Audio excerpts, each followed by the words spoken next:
Haleluya. Hari ini kita akan melanjutkan apa yang telah saya sampaikan pada minggu yang lalu mengenai upah, saudara-saudara.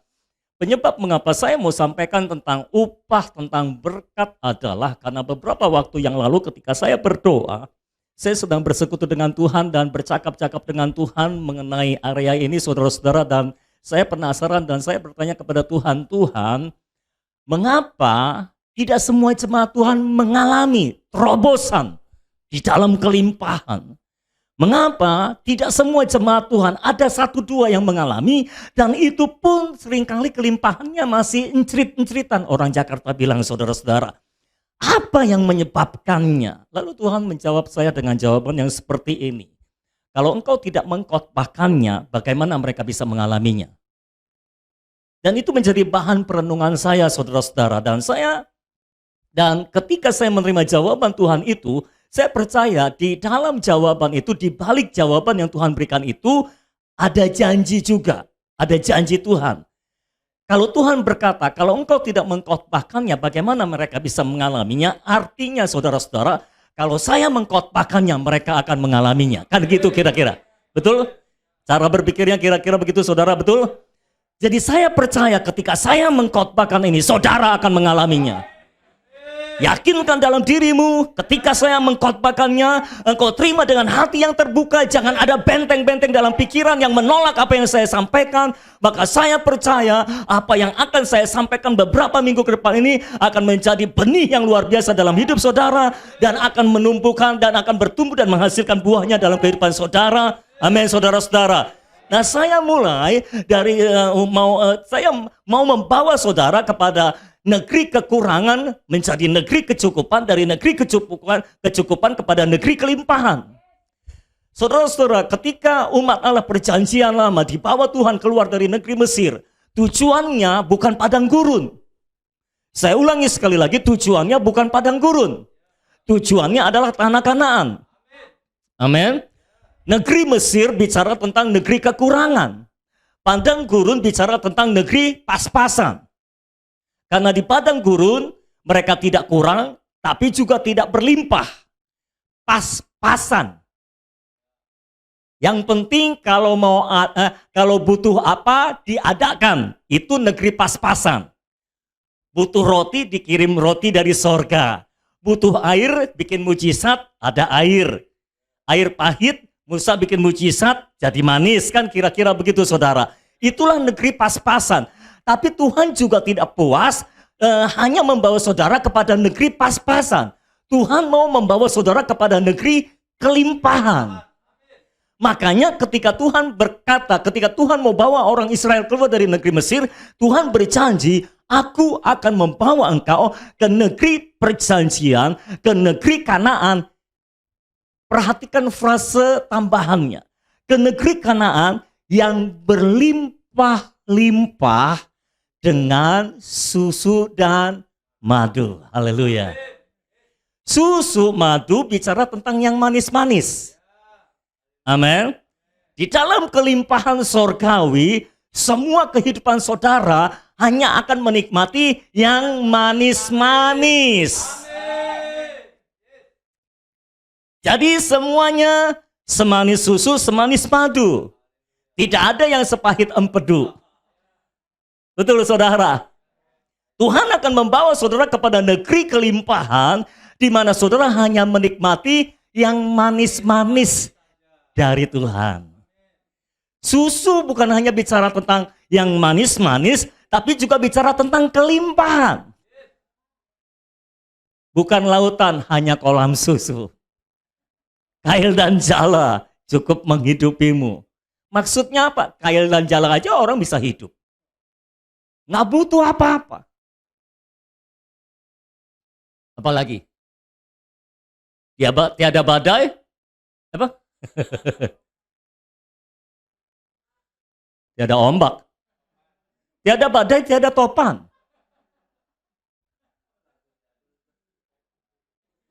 Bahkan Kus-Plus pun tahu negeri kelimpahan itu bukan hanya seperti kolam susu. Bukan lautan, tapi kolam susu. Yang manis-manis, yang berkelimpahan. Tuhan akan membawa saudara kepada negeri kelimpahan, di mana saudara berlimpah dengan damai sejahtera Allah, dengan sukacita Allah, dengan sorak-sorai, haleluya, dengan kemenangan, dengan kesehatan, dan terakhir ini yang pasti saudara suka, dengan keuangan, haleluya. Haleluya. Saudara mau mengalami kelimpahan di dalam Tuhan? Dan saya hanya mau beritahu kepada saudara, baik yang di sini maupun yang di rumah, kelimpahan hanya ada di dalam Tuhan. Kelimpahan tidak ada di dalam siapa-siapa, kelimpahan tidak ada di tempat yang lain, kelimpahan hanya ada di dalam Tuhan. Karena Yesus sendiri berkata, akulah jalan dan kebenaran dan kehidupan. Di mana ada jalan, di mana ada kebenaran, di mana ada kehidupan, disitulah ada kelimpahan. Nah, kita mulai perjalanan kita menuju negeri kelimpahan. Karena salah satu nubuat yang Tuhan berikan kepada saya adalah Tuhan akan memakai saya seperti Yosua, membawa orang, membebaskan orang-orang dari negeri Mesir kepada negeri Kanaan. Haleluya. Dan saya harap kita sedang berada di depan pintu gerbang Kanaan. Amin. Amin. Saya tahu ini sedang krisis di dalam dunia, tapi di dalam kerajaan sorga tidak ada krisis. Yang ada hanyalah kelimpahan. Amin. Nah, ayo kita bicara dulu tentang upah. Bahwa Tuhan adalah Tuhan yang memberikan upah. Bahwa Tuhan adalah Tuhan yang mencintai hukum, membenci kecurangan, membenci ketidakadilan. Tuhan akan memberikan upah kita dengan tepat. Seringkali saudara berpikir tentang upah yang saudara terima di dalam dunia ini, tapi sayangnya jarang ada orang Kristen yang memperhitungkan upah di dalam Tuhan. Beberapa waktu yang lalu Tuhan menyadarkan saya, Tuhan menyingkapkan kepada saya fakta ini. Salah satu kelebihan dari orang-orang Pentakosta lama adalah mereka punya kepercayaan bahwa kalau mereka melayani Tuhan, mereka diberkati Tuhan. Haleluya. Ada orang Pentakosta lama di sini? Ada. Orang Pentakosta lama, saudara, mereka punya satu kepercayaan yang kokoh kuat bahwa kalau mereka melayani Tuhan, mereka akan diberkati Tuhan. Betul nggak? Nah, kepercayaan itu kurang dimiliki oleh anak-anak Kristen zaman sekarang. Anak zaman now tidak mengerti bahwa kalau mereka melayani Tuhan, mereka akan diberkati Tuhan. Dan orang Pentakosta lama juga percaya bahwa kalau rumah mereka diserahkan kepada Tuhan untuk pelayanan, rumah mereka akan diberkati Tuhan. Orang tua saya percaya itu. Itu sebabnya rumah saya dulu dipakai untuk kebaktian sekolah minggu. Diserahkan kepada Tuhan untuk dipakai bagi pelayanan. Dibuka cabang sekolah minggu. Dan saya salah satu pengajarnya. Kakak-kakak saya juga pengajarnya. Kenyataan membuktikan rumah yang dulu kami serahkan untuk pelayanan sekolah minggu, dari rumah itu keluar orang-orang yang diberkati Tuhan. Ini serius nih saudara. Ini fakta, sudah terjadi. Bukan cuma ngomong-ngomong doang. Dan fakta membuktikan, saya ada 9 bersaudara, semuanya. Fakta kebenaran membuktikan, dari 9 bersaudara ini, kami yang rajin berdoa, kami yang rajin melayani, lebih diberkati Tuhan daripada yang lainnya. Dan apakah saudara percaya kalau saudara rajin berdoa, kalau saudara rajin melayani Tuhan, saudara akan menjadi orang yang lebih diberkati Tuhan daripada orang yang tidak berdoa dan tidak melayani Tuhan. Walaupun sama-sama orang Kristennya. Selamat siang semuanya. Maafkan kalau saya harus menggoncangkan iman saudara di awal khotbah ini. Tapi itulah yang harus saya sampaikan. Karena fakta ini jarang dipikirkan, jarang direnungkan oleh orang banyak. Kenapa? Karena kita takut dicap sebagai pengejar berkat. Apa salahnya dengan kita mengejar berkat? Yang pasti kita mengejar berkat yang dari Tuhan, bukan yang dari dunia ini. Tidak ada yang salah dengan menjadi orang yang diberkati Tuhan. Saya suka menjadi orang yang diberkati Tuhan. Saudara tidak suka, nggak apa-apa, kasih ke saya semua. Terima kasih buat pemberian berkatnya. Karena tidak ada yang merespon, berarti semua berkat punya saya. Itu kenyataan yang saya lihat. Jadi, kesimpulan sementara yang saya miliki adalah semua orang yang menyerahkan hidupnya, yang menyerahkan rumahnya, yang menyerahkan miliknya, mobilnya, dan sebagainya untuk melayani Tuhan akan dibalas dengan upah yang daripada Tuhan. Diberkati oleh Tuhan. Betul, saudara? Saya menyerahkan pekerjaan saya kepada Tuhan. Saya meninggalkan pekerjaan saya.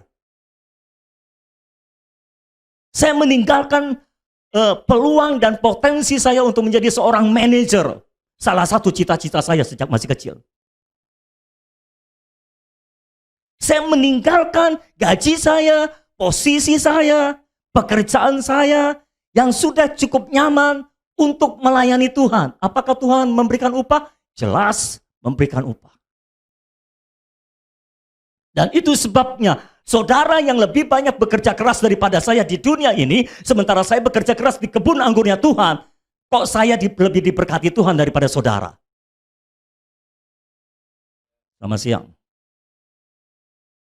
Satu kali saya bicara sama jemaat yang kerja dari pagi-pagi buta, harus bangun jam 4 pagi, jam 3 pagi harus bangun, lalu pergi-pergi, pokoknya harus bangun pagi-pagi buta. Lalu saya nanya, kamu kalau bangun pagi-pagi gitu dapat berapa duit sih? Ya 35.000, 50.000. Saya ketawa, saudara. Bukan maksudnya mentertawakan dia, tapi saya mentertawakan apa ya? Mentertawakan kenyataan itu. Saya bilang, mendingan saya bilang. Saya nggak usah bangun sepagi buta itu. Saya nggak usah bangun sebuta itu, sepagi-pagi buta-buta itu. Tapi saya lebih diberkati Tuhan. Mengapa? Karena saya rajin bekerja di kebun anggurnya Tuhan. Nah, saudara salah perhitungan selama ini. Saudara pikir kalau saudara rajin bekerja di dunia ini, kalau saudara rajin bekerja cari duit ke kantor, setiap hari pagi pulang masuk kantor, pergi pulang kantor, lalu saudara dapat gaji, saudara pikir saudara akan menjadi orang yang diberkati Tuhan. Belum tentu. Saudara tidak memperhitungkan bahwa ada upah di dalam rumah Tuhan. Kalau engkau terlibat dalam pelayanan rumah Tuhan, kalau engkau sibuk di dalam kebun anggurnya Tuhan, maka engkau akan mendapat upah yang daripada Tuhan. Berkat Tuhan tidak akan kemana-mana, akan datang dalam hidup saudara. Amin, saudara. Siapa yang mau jadi orang yang diberkati Tuhan? Oke, yang angkat tangan, biarlah engkau diberkati Tuhan. Yang nggak angkat tangan nggak usah. Coba sekali lagi saya tanya, siapa yang mau diberkati oleh Tuhan? Haleluya. Puji Tuhan. Dan ketika kita ngomong tentang berkat, saya yakin di dalam berkat Tuhan tercakup keseluruhan berkat yang ada dalam dunia ini. Semua yang dicari orang diberikan Tuhan kepada saudara. Pernahkah saudara hafal ayat itu? Matius 6 ayat 33. Carilah dahulu kerajaan Allah dan kebenarannya, maka sekaliannya akan ditambahkan kepadamu. Ya saudara, apa itu yang ditambahkan? Semua yang dicari oleh orang-orang dunia ini. Artinya apa? Saudara sebetulnya salah perhitungan selama ini. Saudara sibuk di dalam dunia ini cari uang, tapi saudara nggak sibuk cari Tuhan, dan saudara nggak sibuk dalam kebun anggurnya Tuhan. Saudara boleh sibuk di pasar, tapi bagi Tuhan, orang-orang yang ada di pasar adalah pengangguran. Engkau harus masuk kebun anggurnya Tuhan, baru engkau disebut pekerja Tuhan. Pekerja Kristus.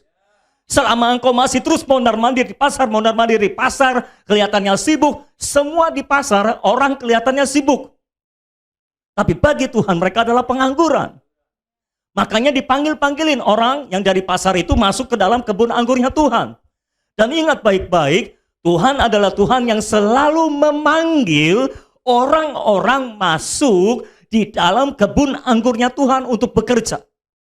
Makanya Dalam perumpamaan tentang pekerja di kebun anggur, kita sudah baca pada minggu lalu, Matius 20.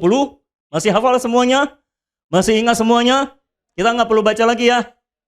Kalau saudara sudah lupa, baca lagi ulang di rumah, Matius 20 ayat 1 sampai 16. Untuk mempersingkat waktu, kita nggak baca lagi. Tuhan itu Tuhan yang selalu memanggil orang untuk masuk dalam pelayanan, untuk masuk dalam kebun anggurnya Tuhan. Makanya pagi-pagi benar dia sudah keluar mencari orang yang bisa dipakainya untuk bekerja dalam kebun anggur Tuhan. Betul begitu ceritanya dalam Matius 20? Lalu 3 jam kemudian dia keluar lagi cari orang lagi. Panggil masuk dalam kebun anggurnya Tuhan. 3 jam kemudian dia keluar lagi. Panggil lagi orang. 2 jam kemudian panggil lagi. Setiap 2 jam, setiap 3 jam Tuhan selalu memanggil orang-orang untuk masuk dalam kebun anggurnya Tuhan. Untuk apa? Bekerja dalam kebun anggurnya Tuhan. Kalau saudara belum punya pekerjaan dalam kebun anggurnya Tuhan, beralihlah. Jangan cuma sibuk di pasar. Masuk dalam kebun anggurnya Tuhan. Ada banyak pekerjaan dalam kebun anggurnya Tuhan. Lakukan pekerjaan rumah Tuhan. Lakukan pekerjaan dalam rumah Tuhan. Apapun yang kau bisa kerjakan dalam rumah Tuhan, kerjakan. Karena rumah Tuhan adalah kebun anggurnya Tuhan. Tuhan selalu memanggil. Jadi kalau saudara berkata, maaf saya tidak terdorong untuk pelayanan. Saya pikir saudara sedang berbohong.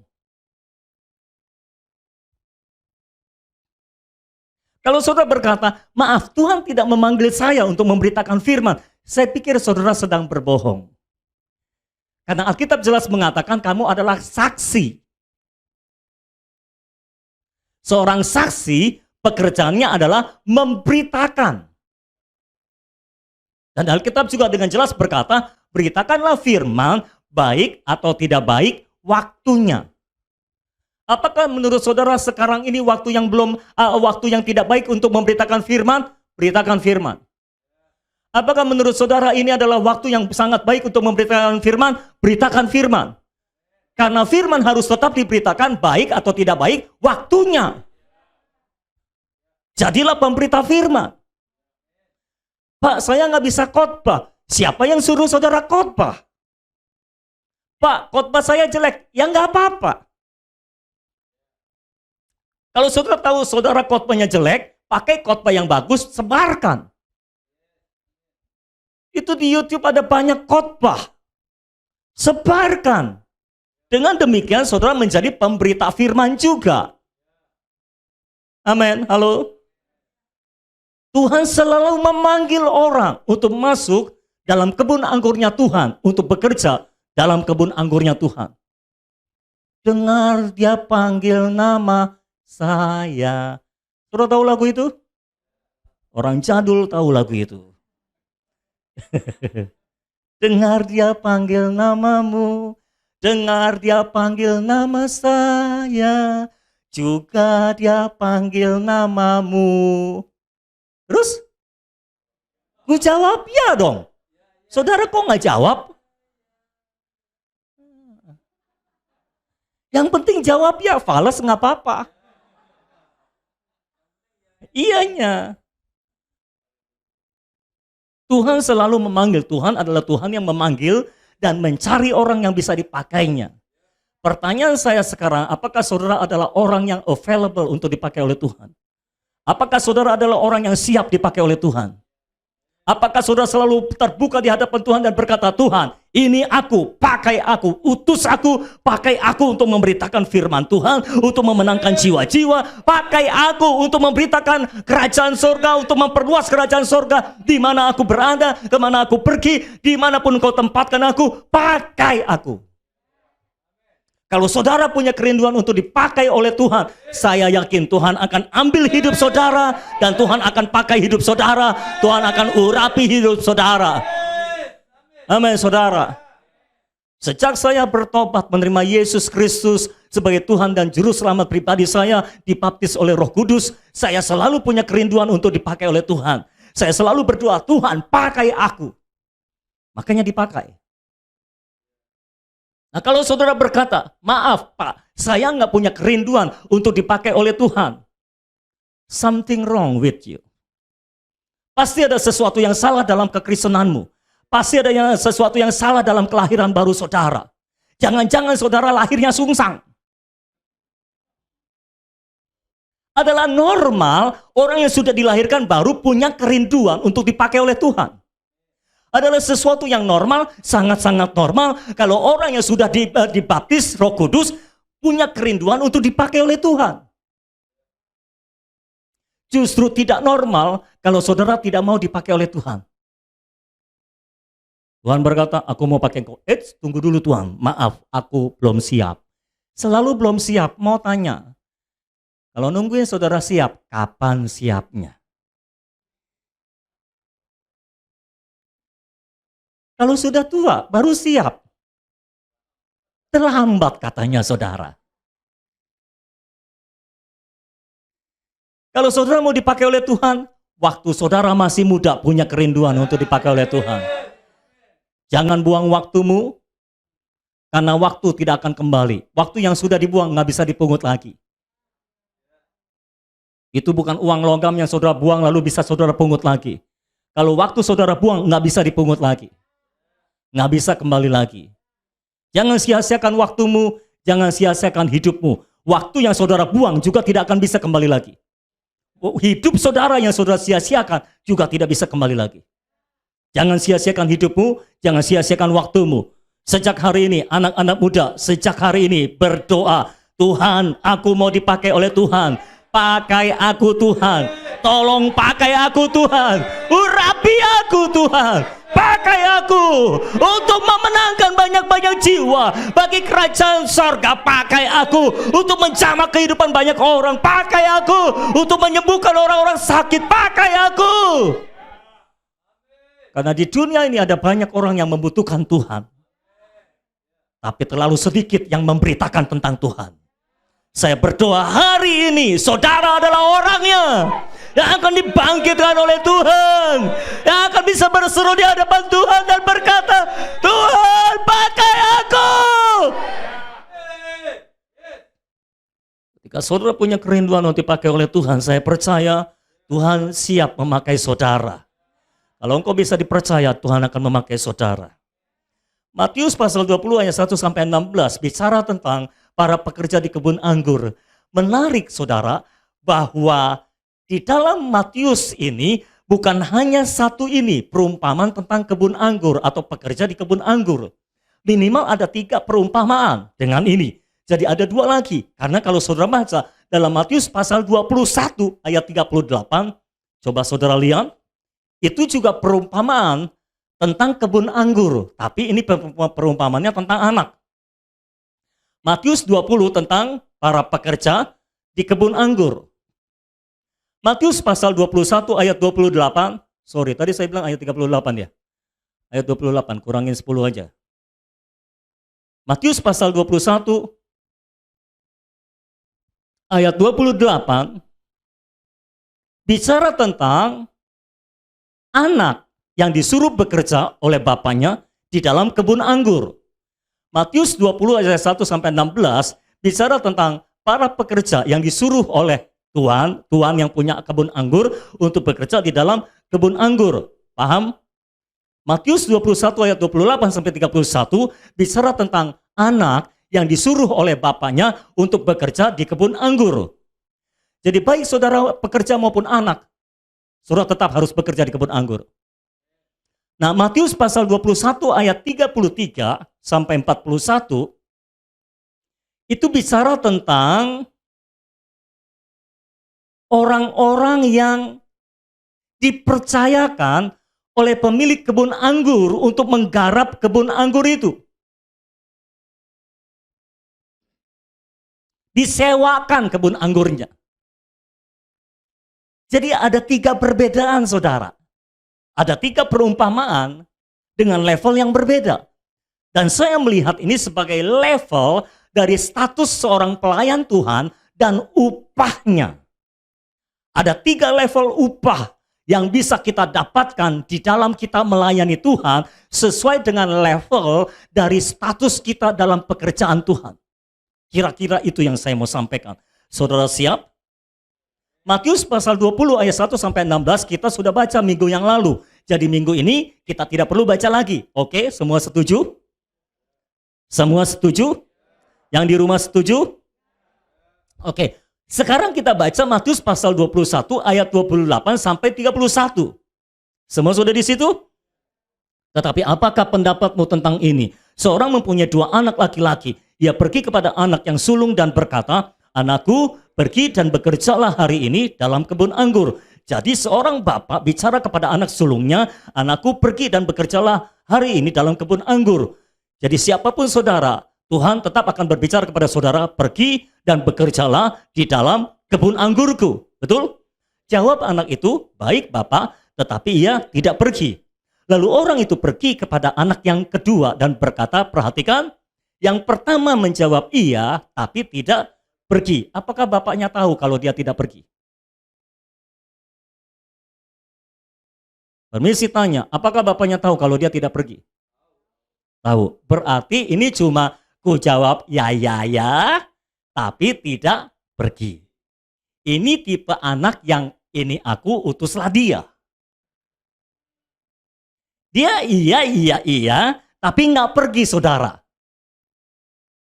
Bapaknya tahu kalau dia tidak pergi, makanya dia beralih kepada anak yang lain, yaitu anak bungsunya. Lalu orang itu pergi kepada anak yang kedua dan berkata demikian juga, dan anak itu menjawab, "Aku tidak mau." Tetapi kemudian ia menyesal lalu pergi juga. Anak yang kedua modelnya beda lagi saudara. Terus terang ini 2 anak modelnya enggak banget deh. Anak yang pertama jawab iya tapi tidak pergi. Anak yang kedua jawabnya enggak mau, tapi pergi. Jadi ini 2 anak bertolak belakang sifat dan karakternya. Yang pertama jawab iya, mau, tapi tidak pergi. Yang kedua jawab enggak mau, tapi pergi. Yang mana yang benar? Ayat 31, siapakah di antara kedua orang itu yang melakukan kehendak ayahnya? Menurut saudara yang mana yang melakukan kehendak ayahnya? Jawab kalau ditanya. Menurut saudara yang mana yang melakukan kehendak bapaknya? Yang kedua. Menurut saudara, bapak lebih berkenan kepada anak yang pertama atau anak yang kedua? Jawab yang tegas. Pertama atau kedua? Kedua. Dari sini kita bisa belajar, bagi Tuhan, Tuhan tidak terlalu melihat berbagai kelemahan yang saudara miliki. Tuhan cuma mau pada akhirnya saudara melakukan kehendak Bapa. Saya tahu ada banyak kelemahan kita. Kadang-kadang kita semangat di awal, yes, aku, gitu kan saudara. Tapi nggak pergi. Tapi kadang-kadang ada yang cool banget ketika dipanggil siapa yang melayani Tuhan, diam aja. Enggak. Bukan aku. Tapi kemudian dia menyesal. Lalu dia pergi. Dia mulai berpikir, kan harusnya aku melayani ya. Harusnya aku membantu Bapakku, harusnya aku melakukan kehendak Bapakku. Dia menyesal lalu pergi. Dan orang itu diperkenan oleh Tuhan.